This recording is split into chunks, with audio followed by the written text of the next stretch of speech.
अस्सलाम वालेकुम everyone, welcome back to purse of life. आज के व्लॉग में मैं आपके साथ अपना 5 AM समर रूटीन शेयर कर रही हूँ। सुबह के स्कार के साथ दिन की शुरुआत करने से दिल को जो सुकून मिलता है और पूरे दिन में एक अलग सी बरकत महसूस होती है। इसके अलावा मुझे पसंद है कि मैं जिक्र इलाही अपने हाथों की उंगलियों पर करूं और अनलिमिटेड करूं, क्योंकि मेरा ईमान है जो अल्लाह हमें बेशुमार नेमतें देता है तो उसका जिक्र भी हमें बेशुमार ही करना चाहिए, ना ही लिमिटेड हो और ना ही कुछ नंबर पर फिक्स हो। अच्छा, अर्ली मॉर्निंग का टाइम इतना ही शॉर्ट होता है ना कि बस मैं फिर आ गई थी किचन में, जहाँ मुझे स्कूल और ऑफिस के लिए ब्रेकफास्ट और लंच रेडी करना था। रायान का लंच बॉक्स रेडी किया और आज उसके स्कूल में ग्रीन डे भी है ना, तो उसी से रिलेटेड मैंने ग्रीन वेजिटेबल्स ऐड की और अल्हम्दुलिल्लाह वो अपनी ग्रीन आउटफिट में बिल्कुल रेडी है और आयान भी अपने स्लीपर्स पहनकर ऑलमोस्ट रेडी ही था। अच्छा, इतना ही कोई क्यूट लग रहा था ना अपने भैया के साथ। एनीवेज, मुझे पर्सनली लगता है कि समर में अर्ली मॉर्निंग रूटीन स्टार्ट करना बहुत ही रिफ्रेशिंग होता है। जब दिन जल्दी शुरू हो जाए ना तो काफी ज्यादा काम आराम से और बेहतरीन तरीके से मैनेज हो जाते हैं। और मेरी रूटीन के साथ साथ आज लंच, आउटिंग, शॉपिंग, कुछ समर वेकेशन प्लानिंग आइडियाज और बच्चों की तरबियत के हवाले से भी बात करूंगी। कुछ ऐसे सिंपल एंड प्रैक्टिकल आइडियाज भी शेयर करूंगी जो हम सब अपनी डेली लाइफ में इजीली अप्लाई कर सकती हैं। तो डेफिनेटली अगर आपको cosy home making routines, productive days और फैमिली लाइफस्टाइल कंटेंट पसंद है तो चाय या कॉफी के साथ कंफर्टेबल हो जाएं। अभी सुबह का वक्त ही है और लंच की तैयारी भी साथ साथ शुरू हो चुकी है और आज मैं बना रही हूँ मटन बिरयानी मेरी सिग्नेचर रेसिपी के साथ। अच्छा, बिरयानी उन डिशेस में से है जो थोड़ा वक्त और पेशेंस डिमांड करती है। मसालों की प्रिपरेशन से लेकर दम तक ऑलमोस्ट 2 से 3 घंटे आराम से ही लग जाते हैं, लेकिन जब पूरे घर में बिरयानी की खुशबू फैलती है ना तो सारी मेहनत वर्थ इट लगती है। अच्छा, आज फ्राइडे भी है ना, इसीलिए मैं यूजुअली क्वांटिटी थोड़ी ज्यादा ही रखती हूँ ताकि वीकेंड में भी सब आराम से इंजॉय कर सकें और अचानक होने वाली वीकेंड क्रेविंग का भी सोल्यूशन रेडी हो। फ्राइडे मेरे लिए सिर्फ वीकेंड की शुरुआत नहीं है बल्कि एक बहुत ही खास और बरकत वाला दिन भी है। इसीलिए मैं कोशिश करती हूँ कि बच्चों को भी इस दिन की अहमियत छोटी छोटी बातों के जरिए समझाऊं। कभी किसी छोटी सी इस्लामिक स्टोरी के थ्रू, कभी दरूद शरीफ की याद देखकर और कभी सूरह अल कहफ के बारे में बात करके, और मोस्टली दोनों बच्चों को जुमे की नमाज बाजमात अदा करने के लिए जरूर भेजती हूँ अल्हम्दुलिल्लाह। क्योंकि मेरा मानना है कि तरबियत हमेशा बड़े लेक्चर से नहीं होती बल्कि रोजमर्रा की छोटी छोटी हैबिट्स और घर के माहौल से बच्चे बहुत कुछ सीख लेते हैं। हम बच्चों की रूटीन्स में सिर्फ एक्टिविटीज ही नहीं बल्कि दीन और अच्छी वैल्यूज को भी नेचुरली इंक्लूड कर सकें। खेलने कूदने की एक्टिविटी अक्सर बच्चों के लिए सिर्फ फ्री टाइम नहीं होता बल्कि ये उनकी लर्निंग, हैबिट्स और पर्सनैलिटी डेवलप का भी बहुत अच्छा मौका होता है। अभी हम निकल रहे हैं मार्केट की तरफ और सीरियसली यूएई की गर्मी इस वक्त अपने पीक पर है, लेकिन फिर भी कुछ शॉपिंग और अर्न तो करना ही होता है। और वैसे भी समर वेकेशन भी यहाँ यूएई के स्कूल्स में ऑलमोस्ट स्टार्ट होने ही वाली हैं और मुझे लगता है इस टाइम पर अक्सर पेरेंट्स थोड़ा सा कंसर्न हो ही जाते हैं। उन्हें लगता है कि अब बच्चे घर होंगे तो हर वक्त घर में शोर शराबा, स्क्रीन टाइम और घर में हलचल लगी ही रहेगी, जो कि बहुत ही गलत सोच है। लेकिन ट्रस्ट में, अगर प्लानिंग ना हो तो ऐसा जरूर ही होता है। मेरे ख्याल में समर वेकेशन सिर्फ बच्चों को बिजी रखने का नाम नहीं है बल्कि ये साल का वो वक्त होता है जब हम बच्चों की तरबियत, हैबिट्स और शख्सियत की डेवलपमेंट पर बहुत ही ज्यादा फोकस कर सकती हैं। जो कमियां पूरे साल में रह गई हों उन पर काम कर सकती हैं, बच्चों को ज्यादा रिस्पॉन्सिबल, इंडिपेंडेंट और कॉन्फिडेंट बना सकती हैं। सो मेरी नजर में कुछ सिंपल आइडियाज हैं जो समर वेकेशंस को बहुत ही ज्यादा बेनिफिशियल बना सकती हैं। और मेरा फर्स्ट आइडिया है डिसिप्लिन एंड शेड्यूल। बच्चों से टाइम टेबल बनवाएं, उन्हें बताएं कि उनको अपना टाइम कैसे गुजारना है और कैसे मैनेज करना है। उनके साथ मिलकर एक आउटलाइन बनाएं जो प्रैक्टिकल भी हो और स्ट्रिक्ट ना हो।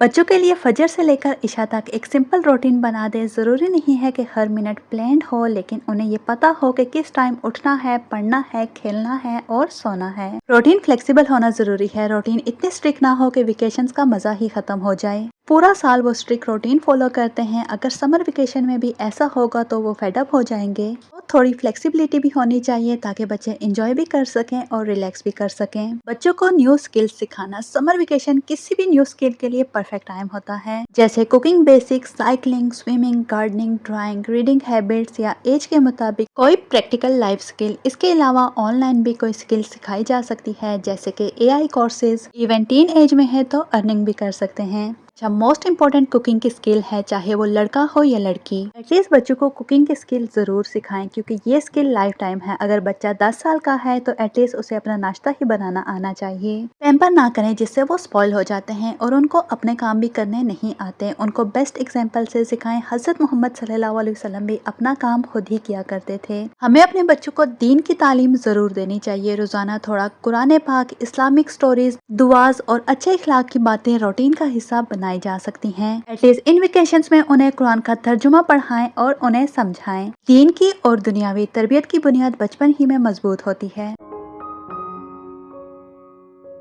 एनीवेज, मैंने कुछ किचन एसेंशियल्स और कुछ डेली यूज की चीजें ली, सोचा आपसे भी शेयर कर दूं। और बिलीव मी, इनमें से कुछ आइटम्स की प्राइस जस्ट 1 दिरहम थी। अच्छा, मुझे यूएई की एक चीज़ बहुत पसंद है। यहाँ डिस्काउंट स्टोर्स और गिफ्ट मार्केट्स में बहुत अफोर्डेबल प्राइसेस पर काफ़ी यूजफुल हाउस होल्ड आइटम्स मिल जाती हैं। Kitchen accessories, organiser, stationeries, party items और डेली यूज की छोटी मोटी चीज़ें कभी कभी इतनी रीजनेबल प्राइसेस पर मिल जाती हैं। बजट भी मैनेज रहता है और ज़रूरत की हर चीज़ ही मिल जाती है। अच्छा, बल्क बाइंग और डिस्काउंट प्रमोशंस की वजह से ये स्टोर्स कस्टमर्स को अच्छी वैल्यूज प्रोवाइड कर देते हैं। इसीलिए मुझे जब भी बजट फ्रेंडली शॉपिंग करनी होती है तो ये मार्केट्स काफ़ी अच्छी ऑप्शन लगती है मुझे। और ऑनेस्टली कुछ चीज़ें देखकर हैरानी होती है कि इतनी यूजफुल आइटम सिर्फ एक ही दरम में मिल रही हैं। और सबसे अच्छी बात यह है कि ये सिर्फ सस्ती ही नहीं होती बल्कि इनका यूजेज भी काफ़ी अच्छा निकल आता है। मेरे घर में ऐसी बहुत सी चीज़ें हैं जो मैंने काफ़ी टाइम पहले इन्हीं मार्केट से ली थी और अल्हम्दुलिल्लाह आज भी यूज़ हो रही हैं। कुछ चीज़ें ऐसी होती हैं जो देखने में बहुत सिंपल लगती हैं लेकिन घर का काम काफ़ी इजी बना देती हैं। इसीलिए मुझे लगता है कि हर चीज़ का एक्सपेंसिव होना ज़रूरी नहीं होता। कभी कभी बजट फ्रेंडली चीज़ें भी बहुत प्रैक्टिकल और यूजफुल साबित हो जाती हैं। हाँ, अलबत्ता मैं जिस चीज़ का ख्याल रखती हूँ वो है ज़रूरत और क्वांटिटी। मैं हमेशा ज़रूरत और क्वांटिटी देखकर ही परचेज करती हूँ। लेकिन सच बताऊँ तो मुझे अब ऑनलाइन ग्रोसरी की भी इतनी आदत हो गई है ना कि घंटों मार्केट घूमकर ग्रोसरी करने का दिल बिल्कुल भी नहीं करता। जब भी कोई अच्छी प्रमोशन या ऑफर नजर आए फौरन ऑर्डर प्लेस कर देती हूँ। और ऑनेस्टली इसके दो बहुत अच्छे फायदे हैं। पहला ये कि इतनी गर्मी में बाहर जाने की जरूरत नहीं पड़ती, ना पेट्रोल लगता है और ना ही एक्स्ट्रा टाइम स्पेंड होता है। और दूसरा फायदा ये कि जब भी हम फिजिकल ग्रोसरी करने के लिए जाते हैं तो अक्सर जो चीजें लिस्ट में नहीं होती वो भी कार्ट में आ जाती हैं। लेकिन ऑनलाइन शॉपिंग में यूजली जो 4 से 5 चीजें कार्ट में डाली होती हैं बस वही घर आती हैं। पैसे भी कम लगते हैं और चीजें भी इकट्ठी नहीं होती। खैर, शॉपिंग और ग्रोसरीज का काम तो चलता ही रहता है। लास्ट पे बस जो भी अनटिल और अनलेस चीजें बिखरी होती हैं वो ही समेटी हैं। तो चलें फिर से आ जाते हैं टॉपिक की तरफ। मेरा नंबर 5 आइडिया है आउटडोर एक्टिविटीज। सुबह या शाम के वक्त आउटडोर एक्टिविटीज जरूर प्लान करें। फिजिकल एक्टिविटीज बच्चों की हेल्थ और मूड दोनों के लिए बहुत ही इंपॉर्टेंट होती हैं। समर वेकेशन में गर्मी का लोड ना लें, बच्चों को एनवायरनमेंट को हैंडल करना सिखाएं। वैसे भी बच्चों को गर्मी इतनी फील नहीं होती।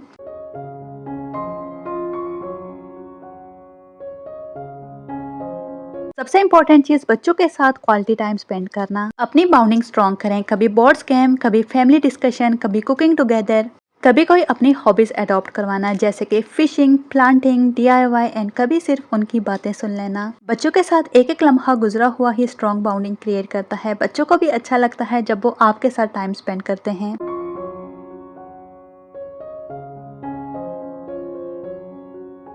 Last but not the least, house responsibilities. हमें बच्चों को उनकी एज के मुताबिक घर के छोटे मोटे कामों में इन्वॉल्व करना चाहिए, जैसे कि अपने रूम को ऑर्गेनाइज करना, टॉयज अरेंज करना, टेबल सेट करना या जस्ट अपने ही कपड़ों को सॉर्ट करना। इससे उनमें रिस्पॉन्सिबिलिटीज और कोऑपरेशन दोनों ही डेवलप होते हैं। मेरा मानना है कि समर वेकेशन को सिर्फ पास ही नहीं करना चाहिए बल्कि उन्हें इंटेंशनली भी यूज करना चाहिए, क्योंकि यही छोटी मोटी चीजें आगे चलकर बच्चों की पर्सनैलिटी और करेक्टर को शेप करती हैं।